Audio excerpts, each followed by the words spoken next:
நேயர்கள் அனைவருக்கும் வணக்கம். கடந்த சில நாட்களாக தமிழகம் மற்றும் புதுச்சேரியில் பரவலாக நல்ல மழை பதிவாகி வருகிறது.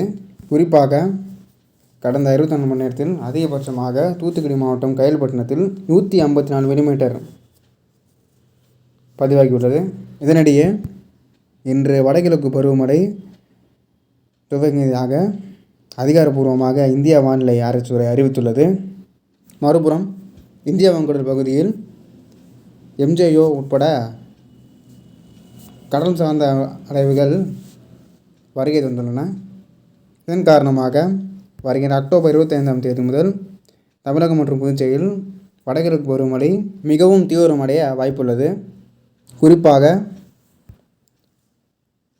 வருகின்ற அக்டோபர் மாதத்தின் கடைசி வாரம் அல்லது நவம்பர் மாதத்தின் முதல் வாரத்தில் வங்கக்கடல் பகுதியில் புயல் சின்னம் உருவாகி வட தமிழகம் மற்றும் தெற்கு ஆந்திரா நோக்கி நகர்ந்து சென்னை உட்பட வட தமிழகத்தின் தீவிர மழைப்பொழிவை ஏற்படுத்த அதிக வாய்ப்புள்ளது. தொடர்ந்து இந்த மாதிரியான வானிலை செய்திகளை தெரிந்து கொள்ள நம்ம சேனலை சப்ஸ்கிரைப் பண்ணிக்கோங்க.